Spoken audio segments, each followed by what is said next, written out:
The air above it now bristles with electronic data, allowing gunners not only to find their targets, but to fire on them with great precision. In modern combat, some of this data comes from manned reconnaissance aircraft, some from remote-controlled vehicles, their pilots safely out of harm's way, and some from spy satellites, eyes in the sky, that can pinpoint a target to within yards. Join us as we explore the weapons, defenses, and information systems of the high-tech battlefield, where tomorrow's warriors will confront each other in the digital but deadly encounters of the 21st century.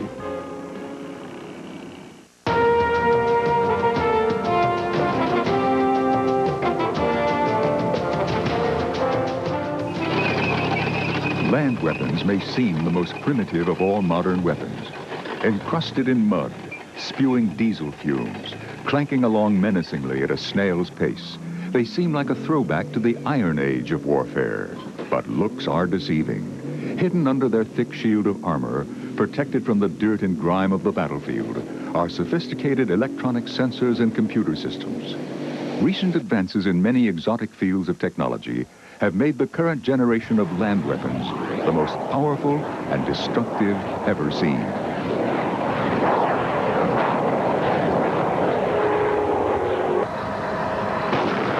Tanks are still the centerpiece of modern land armies. For decades, there have been predictions that they would go the way of the dinosaurs. In an age of jet aircraft, they seem so slow and lumbering. And in an age of precision-guided missiles and smart bombs, how can they possibly survive? Yet not only have they survived, they have prospered. No army, not even the smallest, can afford to be without tanks. What has allowed them to endure? The tank is the most heavily armored of all battlefield vehicles. In World War II, tanks were typically protected by 3 inches of steel. Today, they often have armor that is the equivalent of 40 inches of steel. But it is not steel. It is a secret combination of advanced alloys, such as depleted uranium, carefully layered with advanced composites and plastics. A good example of the heavily armored tank is the U.S. Army's M1 Abrams. The M1 tank is the best protected tank that's ever been put on a battlefield. It has enormous protection. And there are very few anti-tank missiles that can actually destroy it. But the enemies of the tank have not been idle. For many decades, their principal enemy has been other tanks. Tank guns can defeat the armor of other tanks by using special types of projectiles. The most effective type of tank ammunition is the armor-piercing, fin-stabilized, discarding sabot projectile, or SABO for short. These projectiles are made of the hardest and densest metals possible, metals twice as heavy as lead and far tougher. But their most destructive force comes from their high speed. Packed behind them in the tank gun is over 20 pounds of special explosive. When fired, they scream in on their targets at speeds of nearly 1 mile per second. They deliver as much energy as a locomotive hitting a tiny area the size of a dime at 70 miles an hour. Few types of armor can stop so powerful a weapon.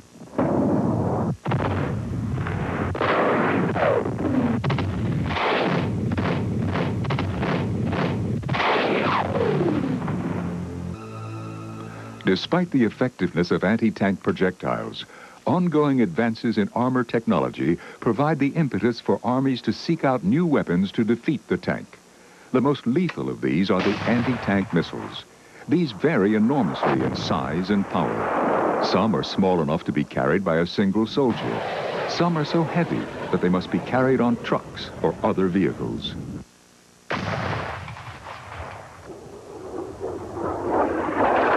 But whether large or small, anti-tank missiles derive their destructive power from their special warheads called shaped charge warheads. They get this name since their explosive punch is shaped around a metal cone. Unlike tank shells, which punch through armor by speed and force, missile warheads penetrate armor by concentrating their explosive force in one small area. Shaped charge warheads consist of a high explosive charge packed behind a thin metal cone. When the warhead is detonated on striking the target, The explosion collapses the cone into a high-velocity stream of metal particles that penetrates the tank's armor. The power of these warheads is phenomenal. A small warhead, only a few pounds in weight, can slice through 20 inches of steel armor. They are so destructive that for many years military experts thought they would lead to the extinction of the tank. Like the armored knights of yore, when faced with new weapons, tanks were expected to fade away. Yet they have not, and new technology is the reason why.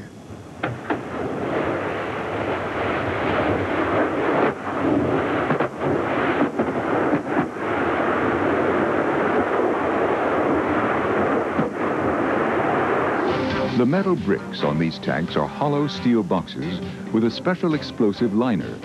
When this was first unveiled, the experts were still stumped. How could explosive boxes actually protect a tank? Wouldn't they cause more of a problem if they exploded? The secret is that reactive armor uses a very modest amount of plastic explosive, which is not enough to even dent the thick armor of a tank. And the way it works is quite ingenious.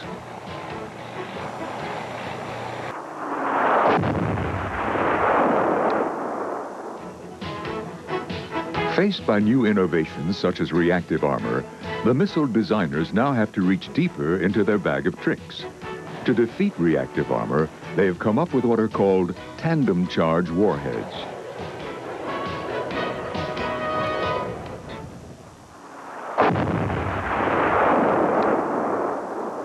In a tandem charge warhead, the first explosive charge at the tip of the projectile detonates the reactive armor. So the armor's protective effects have already dissipated when the main shaped charge explodes and pushes its destructive power into the tank. But what about tanks that do not use reactive armor? For these, missile designers have devised even more sophisticated missiles. One of the best examples is the U.S. Army's new Javelin anti-tank missile. This missile has an intricate thermal sensor in its nose. It electronically sees the heat given off by the tank. A remarkable onboard computer processor can memorize the location of the tank. So the soldier finds the tank through the missile sight, locks on, and fires. The rest is up to the missile. The sophistication of this missile means that it doesn't have to follow a straight path to the tank, like most bullets and other missiles do. Instead, it is designed to fly upward in an arced flight path, and then descend to hit the tank from the top. Since the armor on a tank's roof is much thinner than elsewhere, the missile warhead can penetrate it more easily. These top attack missiles are the most deadly threat to tanks today.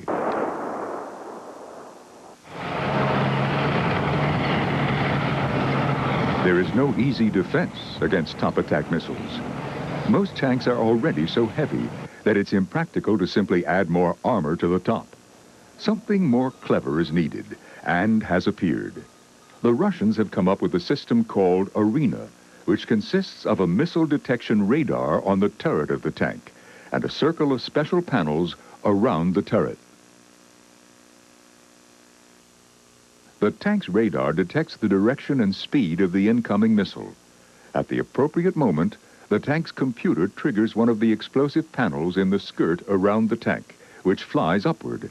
At a predetermined height, the explosive panel is detonated, destroying the missile with a spray of metal pellets. Many of the most innovative new approaches in land weapons have come from the former Soviet Union. For decades, their ground weapons, such as the Tunguska, were shrouded in mystery. But in recent years, it's been possible for the first time to separate myth from fact. What are the secrets of red armor? Since the collapse of the Soviet Union, things have dramatically changed. With the Russian economy in chaos, Russian, Ukrainian, and Warsaw Pact weapons producers were suddenly out of work. As a desperate measure to help their plants survive, the Russian government has taken off restrictions on the export of the most sophisticated weapons, everything short of nuclear bombs.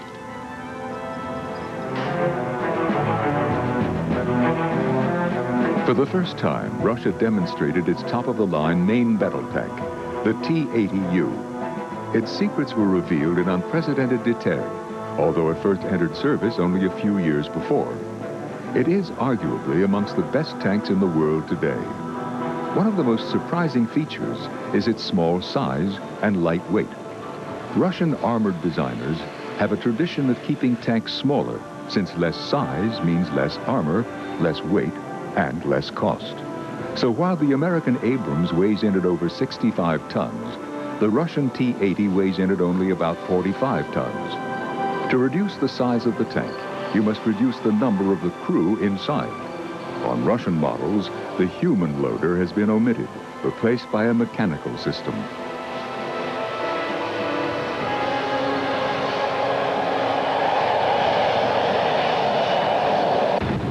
As is evident from its high-powered whine, the T-80 uses a turbine engine, as does the American Abrams. Its combination of lightweight and a 1,200 horsepower engine makes the T-80 the sports car of today's tanks, capable of speeds up to 45 miles an hour. The T-80 uses special hydraulically dampened shock absorbers to cushion the crew from the hard terrain. This is very evident here on a test course. Higher speeds are seldom attempted cross-country, as the rough ride could injure the crew. While its ride could hardly be described as smooth, it is still a stable weapons platform for the tank's gun.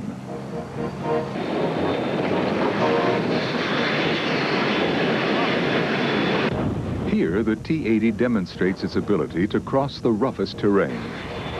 One of the hardest obstacles for a tank to surmount is a vertical wall, like this one. The ultimate test of a tank's power is a steep grade like this, which the T-80 accomplishes without the slightest problem.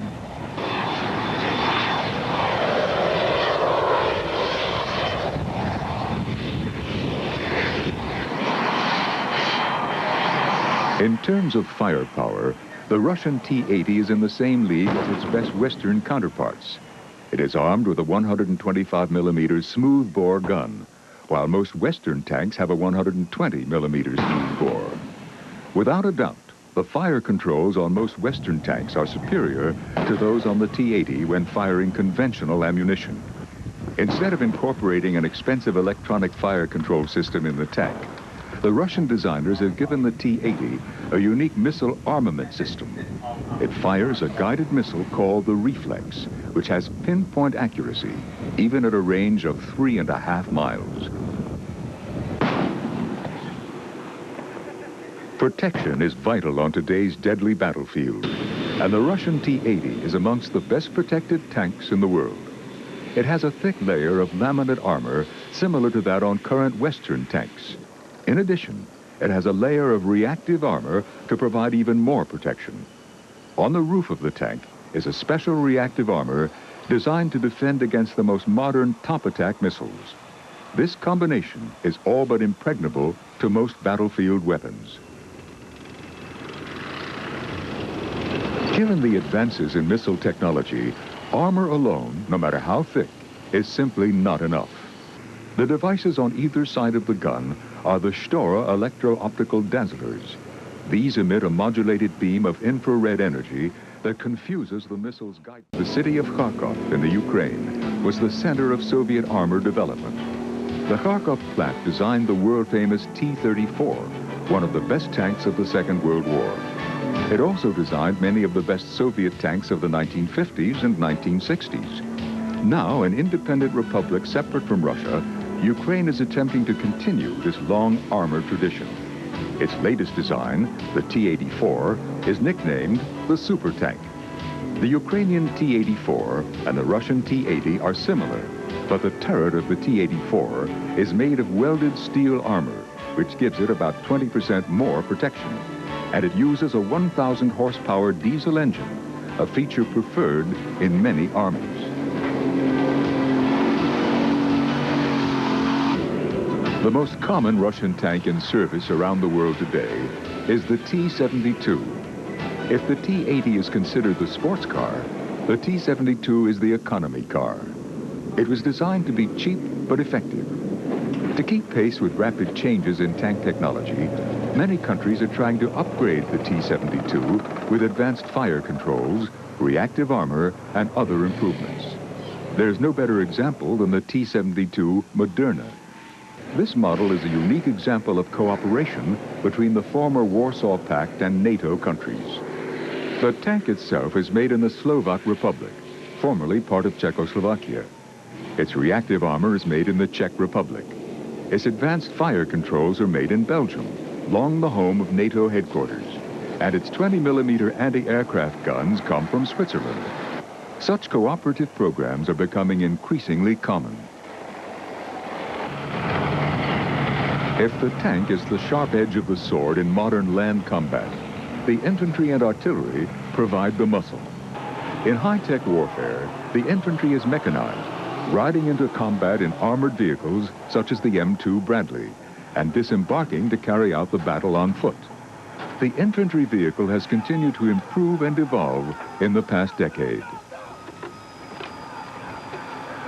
Armored infantry vehicles have become so essential a part of modern warfare that nearly every industrial country manufactures them today. This is the Tatrapan, a wheeled armored infantry vehicle built in the Slovak Republic. The choice of wheels over track was made due to Czechoslovakia's long tradition in truck design, building some of Europe's finest heavy trucks.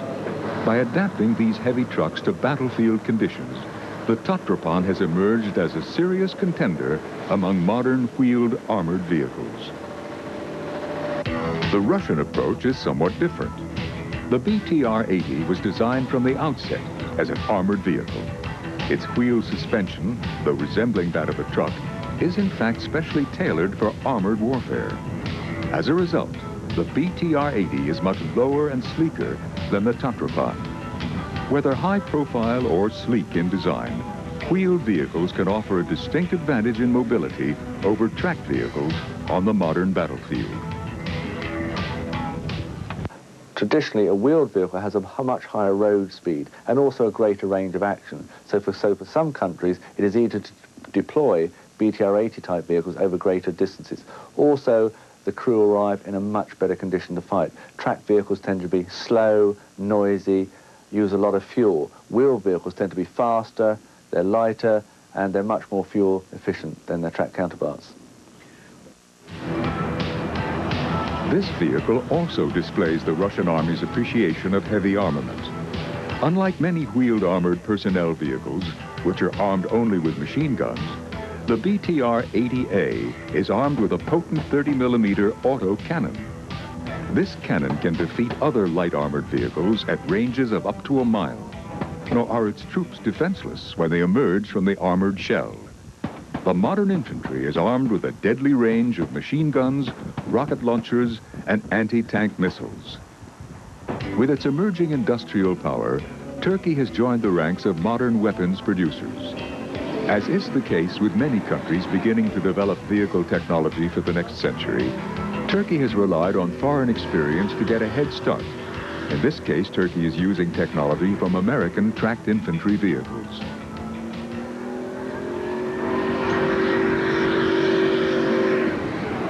The most formidable infantry vehicle on the modern battlefield is the Russian BMP-3. It is similar to American and European infantry vehicles in terms of armor and mobility, but it is armed with an unprecedented array of weapons. Most such vehicles have a single autocannon in the 25mm to 30mm range. The BMP-3 does carry a 30mm autocannon, but alongside it is a 100mm low-pressure gun, giving it firepower approaching that of a tank. As in the case of the T-80 tank, the BMP-3 can fire a laser-guided missile against long-distance targets with pinpoint accuracy.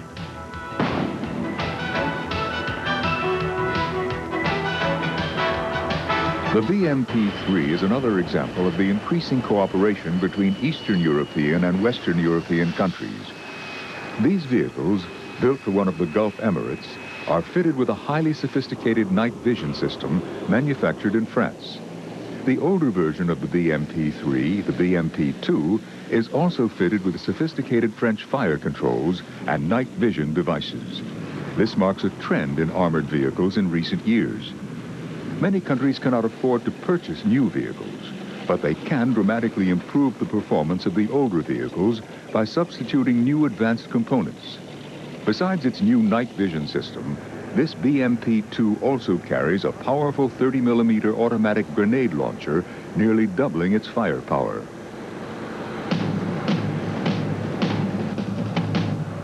To give the infantry added firepower, a few vehicles in each unit are fitted with more powerful weapons, especially mortars or light guns, like the Canadian 120mm armored mortar. This vehicle is based on the light armored vehicle manufactured in Canada for both the Canadian Armed Forces and the U.S. Marine Corps. To give it extra punch, it has been fitted with a special breech-loading 120mm mortar.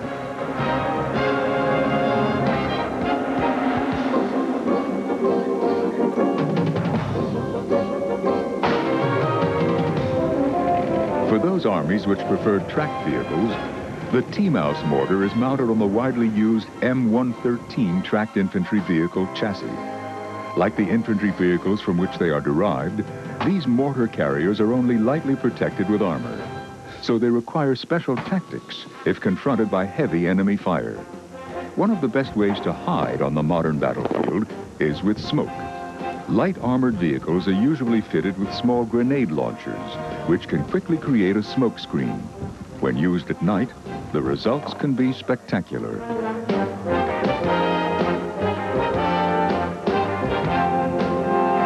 Impressive as they are, the lightly armored infantry and fire support vehicles are bolstered by the most powerful artillery ever deployed on the modern battlefield. All land armies comes from their artillery.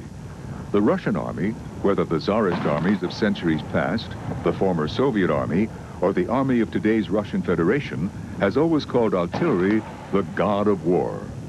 Artillery causes the majority of casualties on the modern battlefield. The new Russian Tu-S-19 is the most versatile and potent weapon of its type yet invented. It is built on a tank chassis to provide superior mobility in even the worst terrain conditions.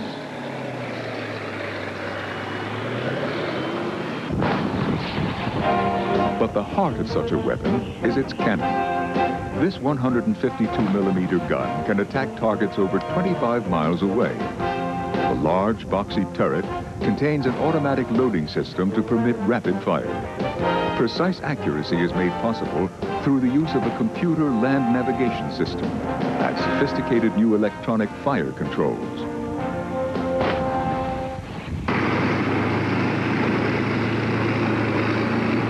The U.S. Army has introduced a similar weapon in the form of the Paladin. The Paladin is based on an artillery system that has been in U.S. Army service for nearly 30 years. Its most important new innovation is an electronic fire control system. In years past, artillery had to be laboriously lined up and aimed, using time-consuming surveying and mathematical calculations. The new Paladin has an onboard computer and land navigation system, which allows it to rapidly pull up to a position, aim precisely at its target, fire, and then change location before the enemy can find it. So the new system not only gives it better accuracy, but helps protect it against enemy fire.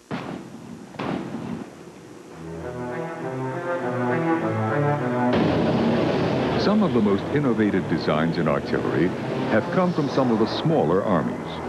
Czechoslovakia has long been one of the world's most famous producers of artillery systems.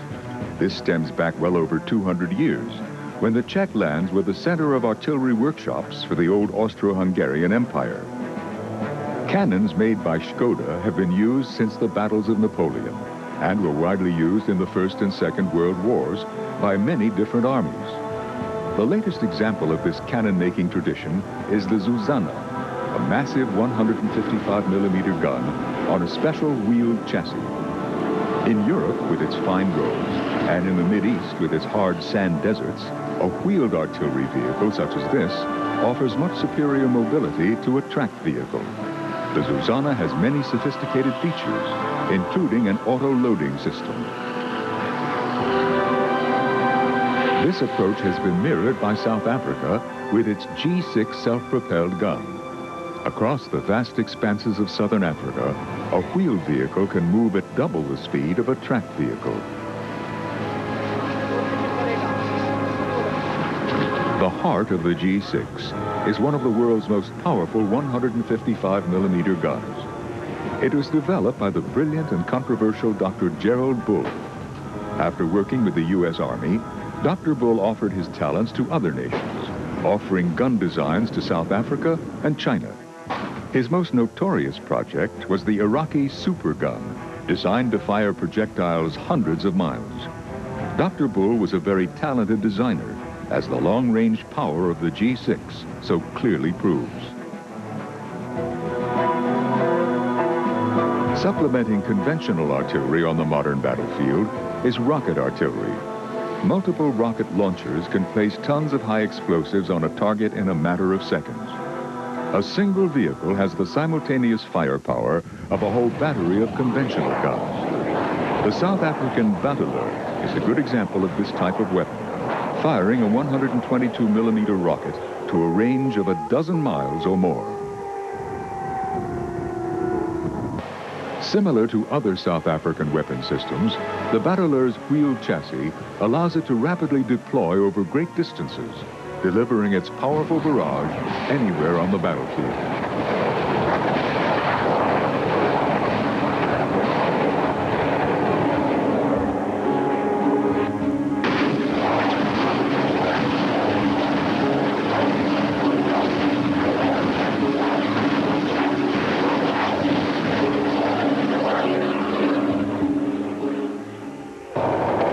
An even more powerful weapon is the U.S. Army's Multiple Launch Rocket System, or MLRS. Each launcher is equipped with 12 rockets.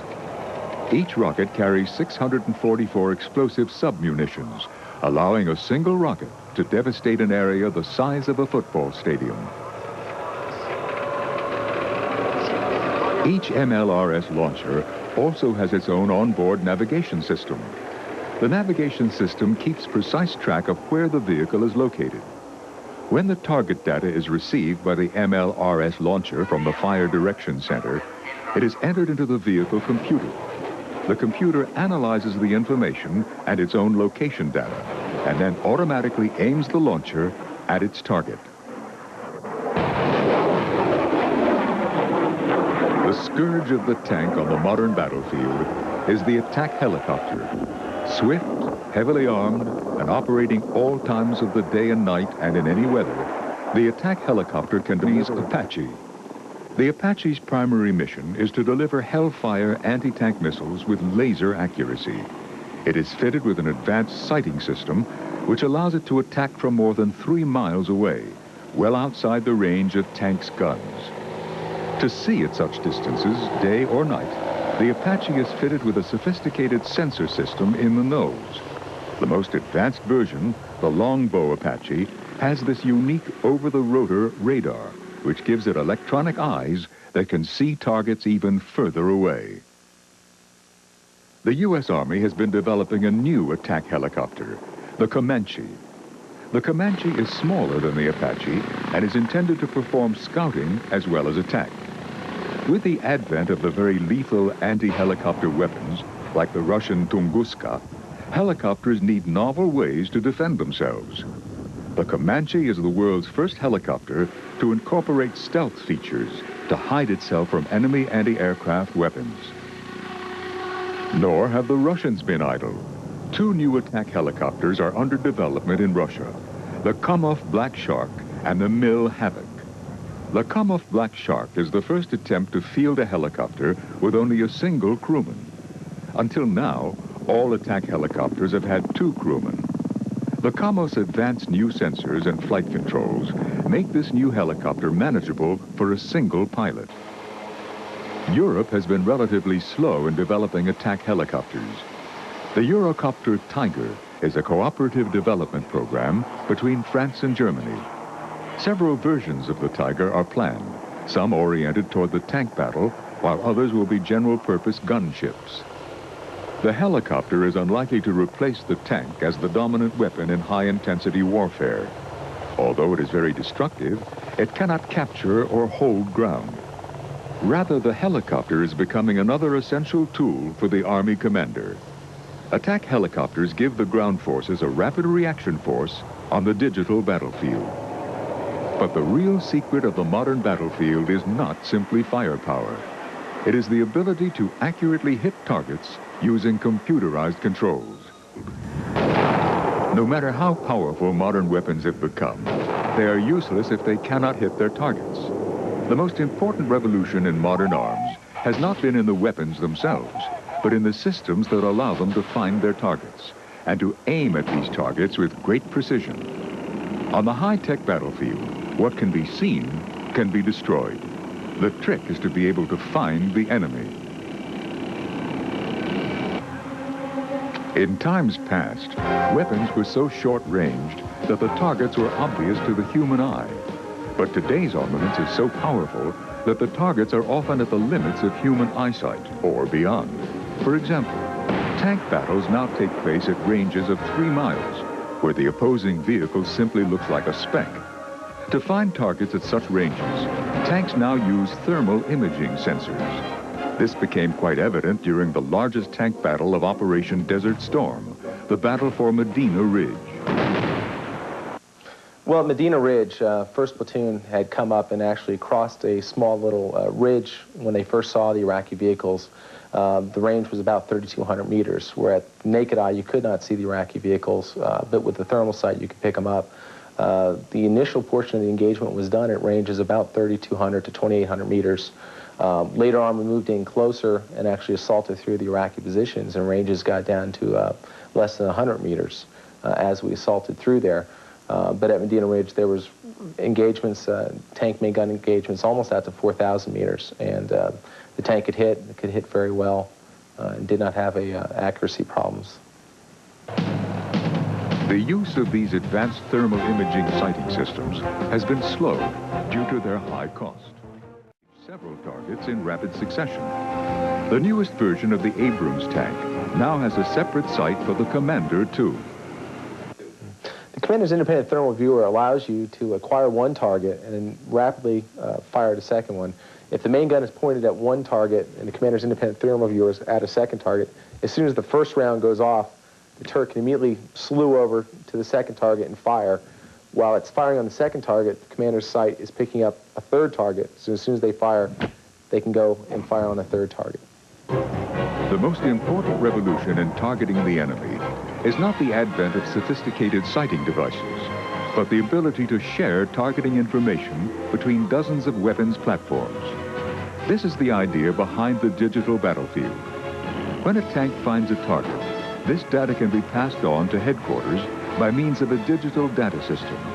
The headquarters can then pass on this data to all other friendly forces and even choose who will engage the target. What the fellow on the tank sees in his sensors, he can automatically transmit that same picture to a helicopter. So the helicopter says, yes, I see it too. So the tank can fire at it, or maybe the tank can't fire at it, but he can see it. The helicopter will fire at it. So this is what the Army really means by digital battlefield. The chief advantage of digital data links is that they enable different weapons to make use of an incredible variety of reconnaissance systems to locate and target the enemy. One of these systems is JSTARS, which made its debut in the Gulf War. Its primary role is to provide airborne surveillance of enemy ground targets beyond the line of battle, and it does that quite well. Not only can ground units receive data from JSTARS and helicopters, but also from spy planes, satellites, and new unmanned reconnaissance aircraft, also called remotely piloted vehicles, or RPVs. Many armies are now examining the use of remotely piloted vehicles. Some of these small aircraft are really nothing more than overgrown model airplanes, while others are sophisticated new designs. Whether very simple or very complicated, they can all be fitted with elaborate electronic sensors, sighting systems, laser designators, and many other surveillance devices. Remotely piloted vehicles are small and difficult to see, so they can sneak into enemy airspace unobserved and send back precious data via digital data links. This information can be used by the artillery to attack targets with pinpoint precision from dozens of miles away. I think the UAVs or RPVs is the key Without an RPV, you cannot find those targets at 20, 30 or 40 kilometers. If you can't find the target, you can't destroy them. In the past, these RPVs went over there and took pictures, which came back, had them developed. But today you have RPVs which can give you real-time information under day and night conditions. So if you put artillery fire down, you can see what happens. It gives you a long reach deep into the enemy rear to see where the next attack's coming from, what's he deploying, and enables you to deploy your own forces to meet that threat. Or, in the case of artillery, enables you to engage targets at extended range with a very high hit probability. In addition to the remotely piloted vehicles, the new digital information systems get data from spy satellites orbiting in space. These satellites can provide a wide range of information. Although they are best known for their ability to take pictures from space, they perform many other functions. Ferret satellites listen in on enemy radio communications. Radar satellites can provide images when clouds blind the satellite's normal cameras. The digital battlefield is no longer confined to the ground, but takes advantage of the latest technology to provide new capabilities in land combat. One of the most important space innovations for land forces is the GPS, or Global Positioning System. First used during Operation Desert Storm, GPS is a constellation of navigation satellites which beam signals to Earth. A GPS receiver carried on a tank, or even carried in the hands of ground troops, can interpret data and identify their location within a few yards. These devices are becoming so small and so inexpensive that in the future, nearly all combat troops will carry one. They are enormously useful for long-range systems such as artillery, since they quickly establish their location with great precision, allowing them to more accurately plot where the enemy is located. In combination with digital data systems, they give commanders a revolutionary new ability. By linking GPS into a data system, a field commander can know exactly where his forces are located. Combined with data from reconnaissance systems, the commander has accurate detail about the location of both friendly and hostile forces and can plan his battle accordingly. The Army, with all this electronic intelligence available, has an unprecedented advantage over its opponent. This revolution in intelligence gathering is known as information warfare. The combination of new computer-based intelligence systems and unique eyes in the sky gives new meaning to the slogan, "What can be seen can be destroyed." Gleaning information will be even more important in the new types of conflicts likely to be faced in the 21st century. Battlefield and information warfare promise to revolutionize the conduct of land war between great armies. But since the end of the Cold War, there have been few such conflicts. Instead of the clash of great armies, there has been a string of peacekeeping operations in Somalia, Bosnia, Cambodia, and elsewhere. While technology can play a role in these police actions, most of them still depend upon the traditional methods of the foot soldier carrying out patrols.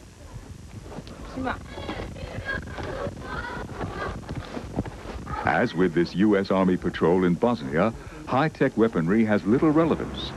Peacekeeping forces cannot employ overwhelming firepower to settle age-old ethnic disputes.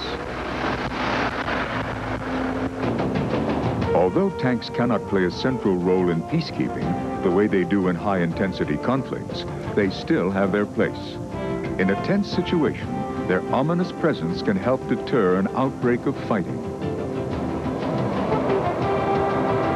While peacekeeping does not demand the same level of high technology as outright warfare, there are some unique problems. One of the greatest problems facing peacekeepers is the landmine. Buried in vast quantities during many conflicts, mines continue to pose a hazard to both soldiers and civilians alike. Traditional military methods of mine clearing, such as the use of a high explosive charge to breach a gap in a minefield, may work during conflicts, but are not well suited to mine clearing in peacetime. While the explosive method does work, it creates too much collateral damage to be of much use during peacekeeping missions. Work is now underway on some unique new solutions to this problem. Some of the most interesting innovations have come from South Africa. The extensive use of mines in the wars along the South African border has led to the design of special mine-resistant vehicles such as the Caspier. The idea behind these vehicles is to sacrifice parts of the vehicle to save the passengers inside. The armored body of the Caspier is designed to divert the explosive force of the mine away from the passenger compartment. You can clearly see the extensive damage caused by the mine, damage that would have destroyed a normal car or truck and killed its passengers. But in less than an hour, the Caspier was repaired. This type of vehicle is being used by United Nations peacekeeping forces. Peacekeeping missions present unique challenges to today's modern armies. In these types of operations, remotely piloted vehicles have been one of the most useful weapons in service. These electronic eyes in the sky can patrol over the crisis areas and spot potential trouble before it happens. During the crisis in Bosnia, remotely piloted vehicles were widely used both by the CIA and by the armed forces. If they are shot down, no pilot is lost, and so a political crisis can be averted. Is it wise to continue to invest so much money in high-tech weapons for high-tech warfare? Many feel more attention needs to be paid to low-intensity conflict. Where do you put your money? Into heavy metal, high-tech forces, or into the kind of forces you need for the mundane daily requirements of peacemaking, peacekeeping, intervention around the world? We must focus research and development efforts on bringing the power of contemporary and future technologies to bear on the less sophisticated wars, the conflicts, the peacekeeping efforts, the brutal third world encounters that really make up the bulk and will continue to make up the bulk of our military involvements. While low-intensity conflicts are likely to continue, it is impossible to predict what new high-tech threats will appear in future trouble spots.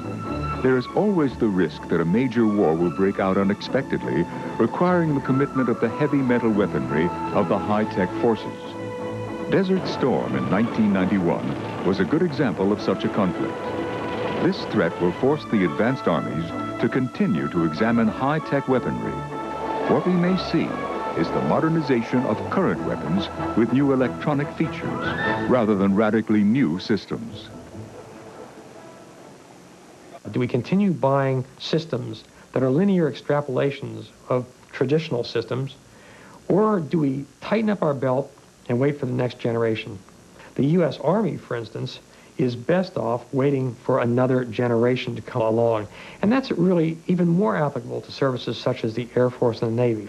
We are the best in the world right now. With incremental fixes, we'll be able to stay the best for the better part of a generation. From the desert sands to the edge of space, recent political and technological developments have altered the very nature of modern land war. The demands of peacekeeping and low-intensity conflict will spawn new generations of weapons designed for these situations. Given the violent history of the 20th century, the advanced armies of the world will also continue their research to be prepared for that most ominous of possibilities, all-out warfare on the high-tech battlefield.